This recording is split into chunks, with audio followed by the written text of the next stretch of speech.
Nous célébrons en ce dimanche, disais-je, la fête de Pâques, qui en réalité est la plus importante de toutes les fêtes chrétiennes.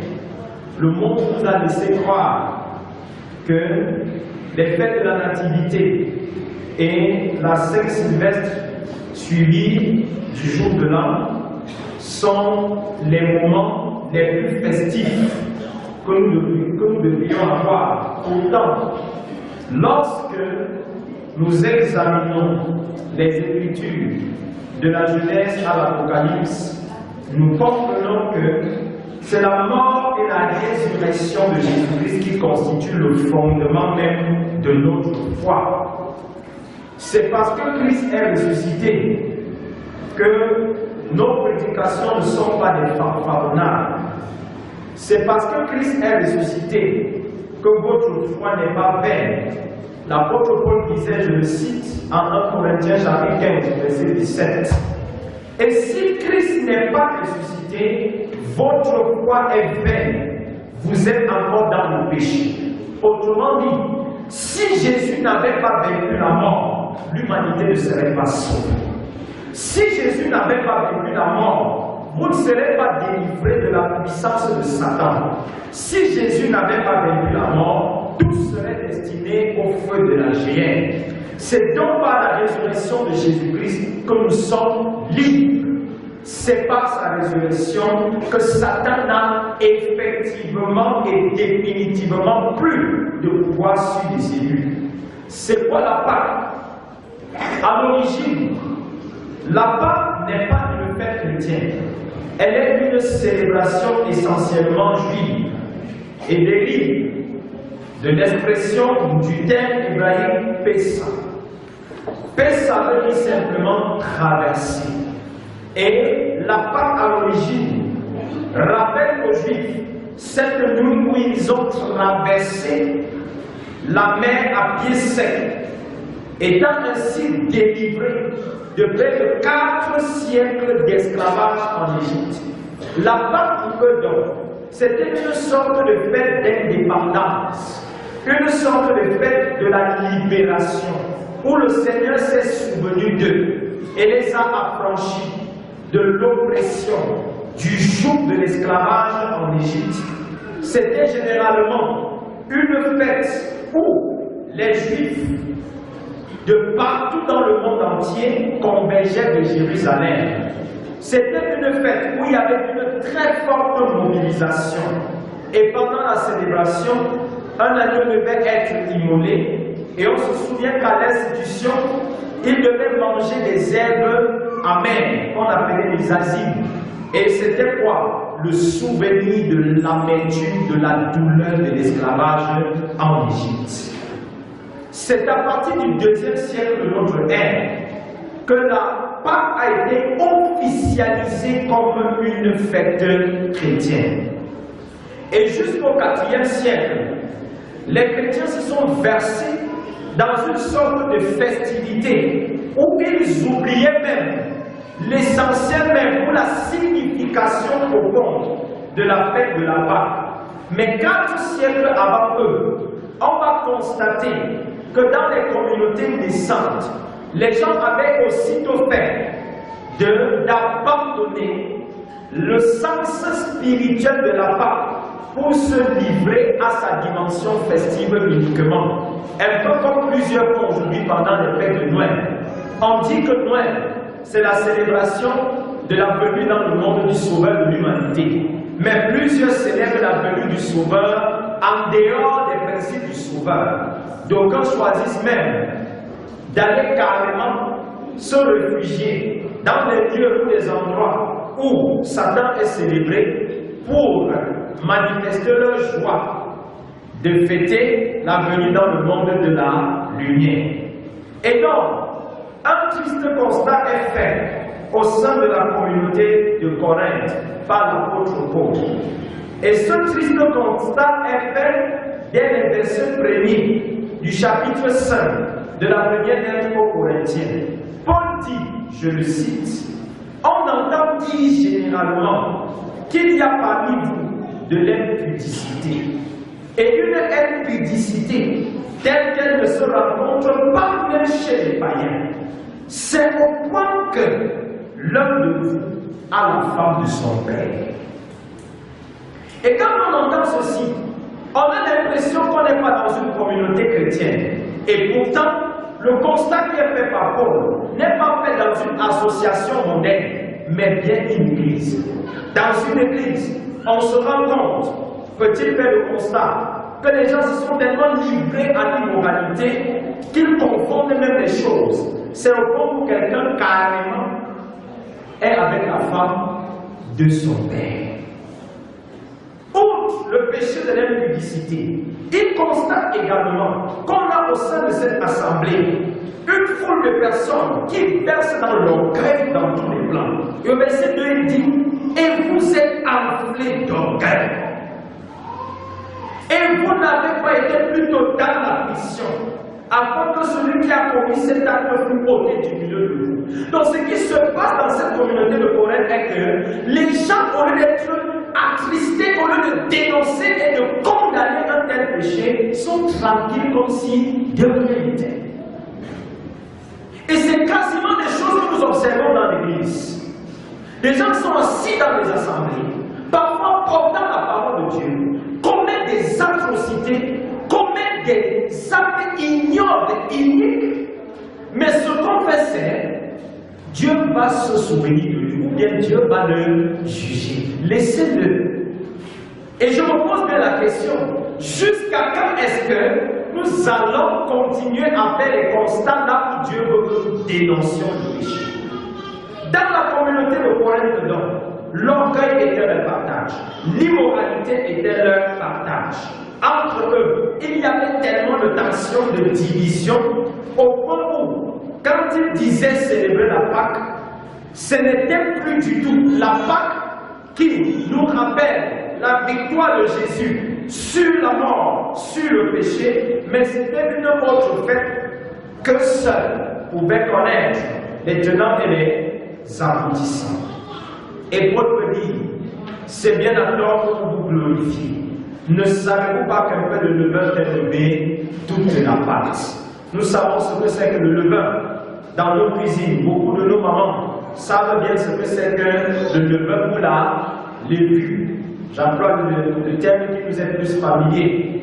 Nous savons tous que ce soit pour faire les croquettes et les gâteaux et tout ce que les femmes font généralement pendant les fêtes avec les farines, elles utilisent la levure.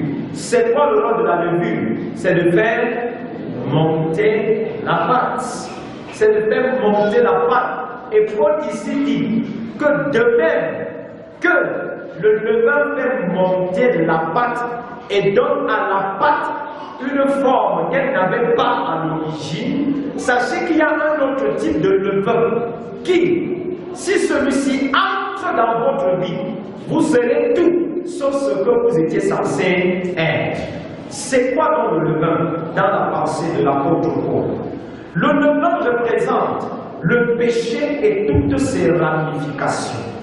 Et quand il dit donc un peu de levain fait lever toute la pâte, il veut dire, pour peu que vous ayez toléré le péché dans votre vie, il viendra faire ceci, vous défigurer, vous déformer et vous donner une ossature qui n'est pas celle que le Créateur a voulu pour vous. Le levain représente quoi? La paganisation de la vie chrétienne, ou bien le fait de tolérer des comportements, des attitudes et des habitudes païennes à l'intérieur de l'Église. Le levain, c'est aussi toute doctrine pernicieuse, erronée, inspirée du diable et distillée par la religion dans les vies des personnes. Le levain représente tout enseignement qui n'est pas de Dieu, mais qui est toléré, validé et encouragé dans l'Église du Seigneur. Le levain, c'est toute entreprise qui vise à enfermer la vérité et à voiler Christ.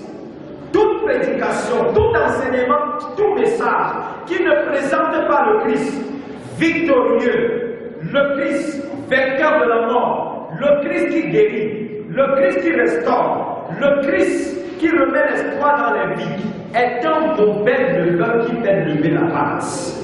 Le levain, c'est quoi? C'est la corruption morale, c'est la corruption mentale, c'est la corruption spirituelle qui est enracinée dans les vies et dans les habitudes des personnes. Le levain peut également représenter un mauvais héritage spirituel dont nous nous vantons à notre honte et à notre humiliation. Il arrive que nous soyons motivés à vouloir perpétuer les choses que nous avons reçues. Et le seul justificatif que nous puissions donner pour nous maintenir dans cette position malheureuse, c'est quoi? On a toujours eu l'habitude de faire ainsi. Ça aussi, c'est un levain. Et c'est un mauvais levain. Jésus, pendant tout son ministère, a lutté contre le levain. Et il pouvait dire aux Juifs en son temps, méfiez-vous du levain des pharisiens. Le levain des pharisiens, c'était l'enseignement distillé par les pharisiens et même les sadducéens. Et dans leur enseignement, qu'est-ce que les sadducéens, par exemple, disaient? Que la résurrection n'existe pas et que le miracle n'existe pas. Et de nos jours, nous avons même parmi le clergé des sadducéens des temps modernes qui nient la victoire de Jésus-Christ sur la maladie, qui nient l'existence des miracles. Et pour peu que devant cela, le Seigneur vous utilise pour accomplir un miracle, vous devenez un élément dangereux qu'il faut surveiller. Pour peu que le Seigneur vous utilise pour qu'une personne qui a croupi dans la maladie pendant des années reçoive sa guérison, il faut qu'on se dresse et qu'on se lève contre vous. Et c'est contre de telles attitudes, mes frères et mes sœurs, que l'apôtre Paul met en garde les chrétiens de Corinthe en leur disant, il faut que le vieux levain quitte votre milieu. Et ce matin, le Seigneur me dit à chacun de nous, il faut que le vieux levain sorte de ta vie. Est-ce que tu peux dire ça à ton voisin? Pourquoi est-ce qu'il va falloir que tu ôtes le vieux levain de ta vie? Quand tu comprendras ce que le vieux levain peut faire dans la vie d'une personne, tu réaliseras qu'il est dangereux pour toi de porter le vieux levain en toi. Le vieux levain viendra te donner une fausse assurance du salut. Or, ce que nous savons, c'est que l'illusion du salut n'est qu'une sorte de préparation à la vie dans l'enfer. Toute personne qui croit être sauvée, alors qu'elle n'est pas sauvée, un jour va chanter le cantique que j'aime l'habitude de vous dire, Père, me voici, je n'entends pas mon nom. Tant que tu portes le vieux levain en toi, il y aura un jour où le livre de vie sera ouvert. Tu seras suivi de te rendre compte que tu as fréquenté l'église. Tu étais un chrétien fondateur de la communauté de Babésia. Cette communauté a été élevée sous tes yeux, mais ton nom n'a pas été trouvé inscrit dans le livre de vie. Pourquoi? Parce que tu n'as pas fait disparaître le vieux levain de ta vie. Le vieux levain va te faire penser que Jésus est présent dans ta vie, alors que la seule présence que tu crois être réelle dans ta vie de Jésus-Christ, en fait, n'est que dans ta pensée. Jésus n'est réellement pas là. Il a dit lui-même, je connais mes brebis entendent ma voix et elles me suivent. Ce qui veut bien dire que de tous ceux qui se réclament de Jésus, Jésus connaît effectivement et véritablement ceux qui sont de lui. Or, parmi nous, plusieurs peuvent clamer, j'étais content tout à l'heure quand nous chantions, j'appartiens à Jésus. Si tu dis appartenir à Jésus et que tu as encore le levain de la méchanceté, de la cupidité, de la jalousie, de la malice dans ton cœur, c'est toi qui dis que tu appartiens à Jésus. Jésus ne te connaît pas. Le vieux levain va faire de toi ce qu'on a appelé un chrétien charnel. Et un chrétien charnel, c'est qui? C'est celui qui prie beaucoup, mais qui pêche aussi beaucoup. Un chrétien charnel, c'est qui? C'est celui qui fait les œuvres du Père, non avec l'esprit du Père. mais avec sa chair. C'est celui qui croit que le succès qu'il a, que le triomphe qu'il a, c'est grâce à la robustesse de son muscle ou bien à la longueur de ses bras. C'est grâce à toutes les relations qu'il ou elle a pu avoir. Voilà ce que le vieux levain viendra insérer, introduire dans ta vie. Le vieux levain, disais-je, fera de toi une personne qui fait charnellement les choses spirituelles. Le vieux levain fera en sorte que tu penses être très engagé pour Dieu, alors que ta bataille est contre Dieu. Souvenez-vous de Saul, qui au nom de Dieu persécutait les disciples de Jésus-Christ, jusqu'au jour où Jésus lui dit ceci: je suis Jésus que tu persécutes. Or, au nom de qui est-ce qu'il persécutait les chrétiens? Au nom de Dieu. Il y a des combats dans lesquels on se lance, croyant faire la volonté de Dieu alors qu'on est en train de lutter contre la volonté de Dieu. Il y a des actions que vous vous trouverez en train de mener, croyant être dans la volonté de Dieu, alors que vous luttez contre Dieu. Lorsque Christ, après la résurrection, à la Pentecôte, a investi ses disciples de son autorité, de sa puissance par l'effusion du Saint-Esprit, ils ont commencé à faire des miracles. Qui sont ceux qui étaient en ce moment les profondeurs des miracles qu'ils accomplissaient? C'était les autorités de l'Église. Mais un sage nommé Gamaliel s'est levé et a dit: si cette entreprise vient de Dieu, ne courez pas le risque d'avoir combattu Dieu. Parce qu'effectivement, ce qu'ils étaient en train de faire, c'était lutter contre Dieu. Or, à plusieurs reprises, on a vu des personnes énergiquement se lever contre d'autres parce qu'on estime qu'elles prient trop. On a vu des personnes énergiquement se dresser contre d'autres personnes parce qu'on estime que tu peux montrer que tu es plus spirituel que les. Ce qui est vrai. Si quelqu'un prie régulièrement et que tu ne pries pas, il est plus spirituel que toi. Si quelqu'un cherche Dieu, si quelqu'un consomme la parole de Dieu de manière régulière et que tu choisis d'être assis devant ton téléviseur, zapper jusqu'à l'heure où tu vas fatiguer, tu es fatigué, tu choisis de te consacrer plus à la vanité et à ce qui ne sert à rien. Une chose est vraie, en termes de proximité avec Dieu, il est plus proche de Dieu que toi. Or, se lever contre quelqu'un simplement parce qu'il est trop amoureux de Dieu, c'est lutter contre Dieu au nom de Dieu. Et ça aussi, c'est la manifestation du vieux levain dans la vie de beaucoup de personnes. Le vieux levain a défiguré l'Église de notre temps. Le vieux levain a déformé l'Église et a fait en sorte que, au lieu de lutter contre la chair, au lieu de lutter contre le péché, au lieu de lutter contre le diable qui nous fait la guerre, les chrétiens se trouvent en train de lutter les uns contre les autres. Le vieux levain a fait en sorte que l'Église, au lieu d'être un mouvement de faiseurs de disciples, est devenue plutôt une entreprise chrétienne, est devenue plutôt une association qui se comportait effectivement comme le monde, et parfois même pire que le monde. Si Paul pouvait dire à l'église de Corinthe, on entend dire parmi vous qu'il y a une impudicité telle qu'elle ne se rencontre pas même chez les païens. Je crois que le même constat peut être fait aujourd'hui dans l'église du Seigneur, malheureusement. C'est au point où le genre de rivalité, de haine et de jalousie qu'on observe dans l'église, on ne rencontre même pas dans le monde. C'est au point où le style de vie honteuse que même certains qui se disent chrétiens, même les païens ne vivent pas ça.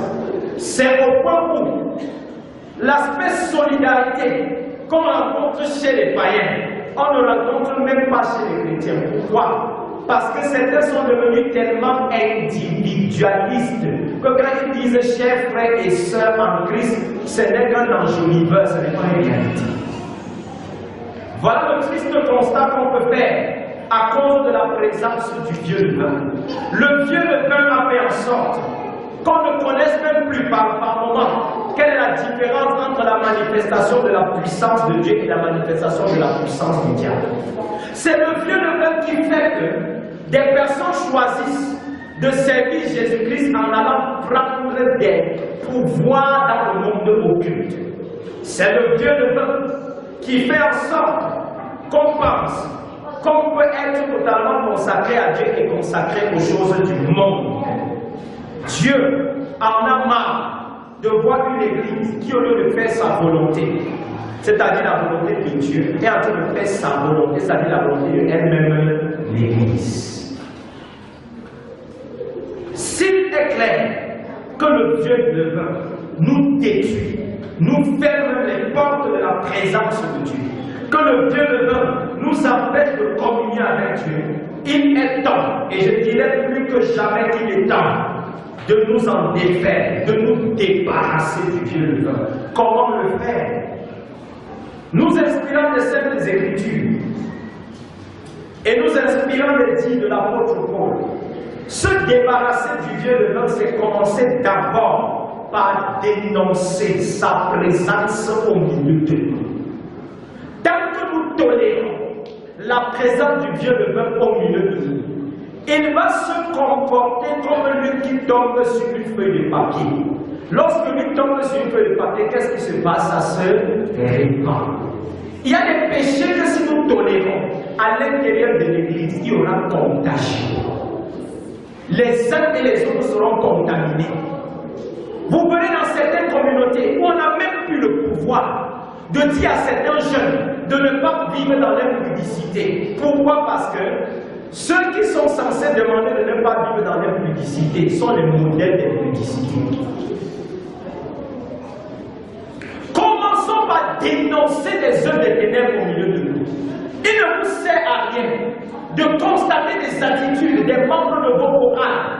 Au lieu de dénoncer, on verse plutôt dans les murmures. Les murmures ne résolvent aucun problème. Même si la personne va vous détester parce que vous avez dénoncé leur péché, dénoncez d'abord. On n'a pas aimé Jésus parce qu'il disait la vérité. Jean-Baptiste a été décapité parce qu'il disait la vérité. Jérémie a été jeté au fond d'un puits parce qu'il dénonçait l'attitude des rois. Et je crois qu'en notre temps, on a besoin des hommes et des femmes qui dénoncent les œuvres des ténèbres. Excusez-moi, s'il vous plaît. Faire disparaître le Dieu levain, c'est renoncer ensuite aux œuvres des ténèbres. Lorsque je réalise que je suis fatigué d'une vie que je confesse tous les jours, il y a des gens dont la vie en privé, en secret, peut faire couler des larmes parce qu'elles ne sont pas fières de ce qu'elles sont. Elles viennent dans la présence de Dieu tout le temps, pleurer à cause d'un péché, mais ne parviennent pas à se débarrasser de ce péché. J'ai envie de dire à quelqu'un, si Jésus est mort, est ressuscité et a laissé une tombe vide, c'est peut-être pour te dire qu'il est possible que cette pierre qui t'a enfermé dans ce péché soit volée. C'était pour te dire qu'il est possible que cette prison dorée dans laquelle l'ennemi t'a tenu pendant des années, qu'elle peut s'écrouler et tomber. Voilà pourquoi, lorsque je sens que je suis fatigué à cause d'un péché qui me crase, la seule chose que j'ai à faire, c'est de venir devant Jésus et lui dire, Seigneur, je n'en peux plus. Je n'en peux plus, Seigneur. La troisième des choses, pour se débarrasser du vieux levain, c'est de rejeter, dis avec moi, rejeter. Rejeter toute doctrine qui altère la vie contenue dans la parole de Dieu et la vérité qui est par la Bible. Toute doctrine qui n'est pas de Dieu, c'est une doctrine à rejeter.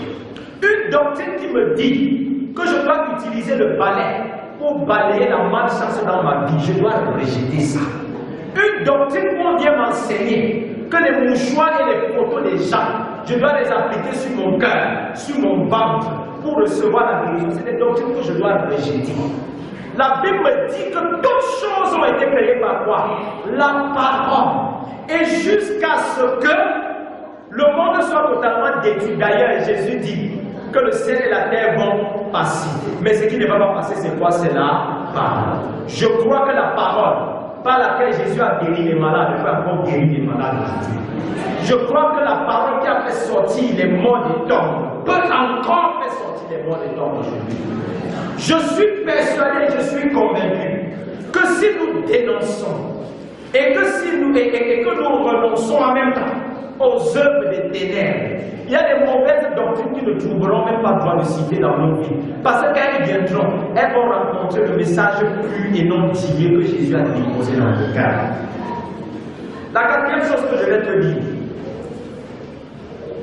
c'est que pour te débarrasser des œuvres des ténèbres, tu dois manger le pain vivant descendu du ciel.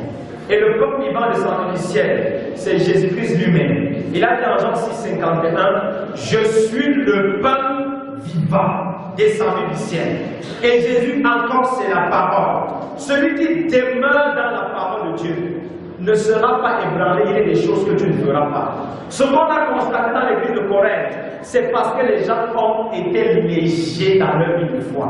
Et le malheur de beaucoup d'entre nous, c'est que beaucoup souffrent d'une superficialité dans leur relation avec Dieu.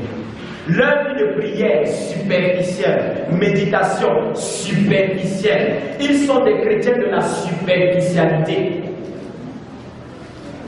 Faites un constat. Lorsqu'une personne vient de se jeter dans la mer, tant qu'elle est encore vivante, elle n'est pas en surface, c'est vrai, non? Elle est dans les profondeurs. C'est quand elle est morte qu'elle remonte. Comme on dit que les cadavres sont en surface, donc celui qui a une vie spirituelle superficielle, c'est un cadavre.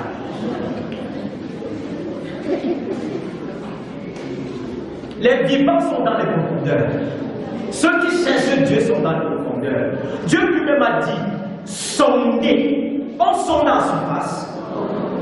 Qui vous a souvent dit que si vous allez à l'église, dès que le culte est fini, rentre-toi. Si on cherche à toi, allez nous. Non, ne t'intéresse pas.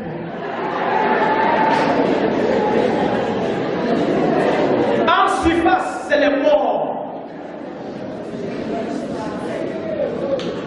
Un poisson qui est vivant, il va dans les profondeurs, il remonte et il va. C'est la preuve de ce qu'il est vivant. Mais dès que le même poisson meurt, il monte en surface et va échouer à la plage. Beaucoup parmi vous sont comme des poissons qui ont échoué à cause de ce que le monde vous a inculqué. Et vous avez reçu ça.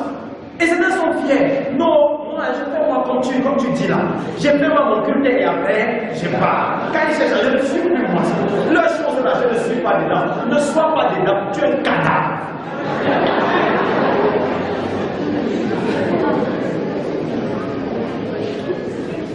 Pendant ce temps, les vivants sont dans les profondeurs, en train de savoir que la mer, ce n'est pas l'eau. Il y a des choses très profondes. Tant que vous n'êtes pas descendu dans les profondeurs de la mer, il y a des choses que vous ne connaîtrez pas. Tant que vous n'allez pas dans les profondeurs de Dieu, il y a des choses que vous ne connaîtrez jamais. On va vous dire que Jésus guérit, tu vas aller afficher le camp. On va te dire que Jésus fait ci, Jésus fait ça. Quelqu'un va te dire, j'ai causé avec Dieu, Dieu m'a parlé, tu vas dire ça, c'est la sorcellerie. Manger la parole. La dernière chose, passer de la religion à la vie du royaume. La religion, c'est quoi? Je me limite au rituel. Et certains aiment bien se vanter quand ils se présentent. Je suis un chrétien, baptisé, confirmé. Et puis, tu plantes sur les eaux des pluies, baptisé, confirmé, marié même à l'église, pasteur, tout. Mais tu es en surface.